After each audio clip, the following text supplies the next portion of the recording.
حالت جنابت میں کھانا پینا کیسا؟ یعنی جس شخص پر غسل کرنا ضروری ہو لیکن وہ اب کھانا پینا چاہتا ہے تو کیا وہ غسل کیے بغیر کھا پی سکتا ہے؟ کیا فرماتے ہیں علماء دین و مفتیان شرع متین اس مسئلے کے بارے میں کہ حالت جنابت میں کھانا پینا کیسا ہے؟ جواب: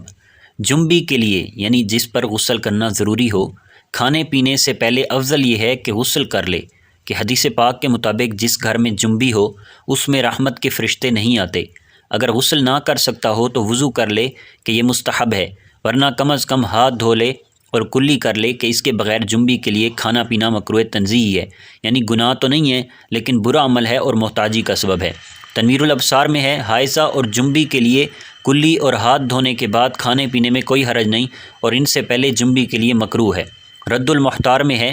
ترجمہ: ماتن رحمہ کا قول لا باسا کوئی حرج نہیں اس طرح اشارہ کرتا ہے کہ ان کاموں کے لیے جنب کو وضوء محدث کی طرح، یعنی جس طرح کسی شخص کو وضو کی حاجت ہوتی ہے اور وہ وضو کرتا ہے تو اس طرح جنبی کے لیے مستحب ہے کہ وہ اس طرح کا وضو کر لے۔ اور پیچھے حلبی کے حوالے سے گزر چکا ہے کہ جس کام کے متعلق لا باسا کہا جائے اس کا الٹ یعنی خلاف مستحب ہوتا ہے، لیکن طحاوی علیہ رحمہ نے کلی اور ہاتھ دھونے کے بعد کھانے پینے کو اس سے مستثنیٰ کیا۔ ماتن کے قول واما قبلہ ہما فیکرہ کی وجہ سے رہی جنبی کے ہاتھ دھوئے اور کلی کے بغیر کھانے پینے میں کراہت کی بات، تو اس کی وجہ یہ ہے کہ وہ مستعمل پانی کو پینے والا ہوگا اور یہ مکروہ تنزیہی ہے، اور جنبی کا ہاتھ نجاست سے خالی نہیں ہوتا، لہٰذا اسے دھو کر کھانا مناسب ہے۔ سیدی اعلیٰ حضرت الشاہ امام احمد رضا خان علیہ رحمت سے سوال ہوا کہ حالت جنابت میں ہاتھ دھو کر کلی کر کے کھانا کھانا کراہت رکھتا ہے نہیں؟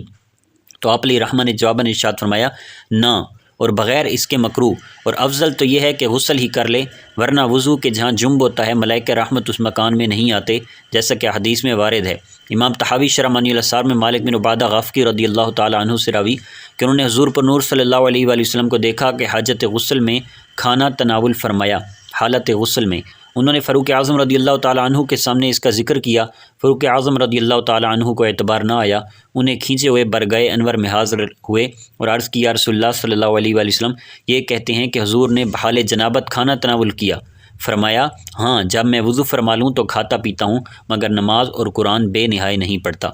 جنبی کا ہاتھ دھوئے اور کلی کیے بغیر کھانا پینا کراہت کے ساتھ ساتھ محتاجی کا بھی سبب ہے، چنانچہ غنیۃ المتملی میں ہے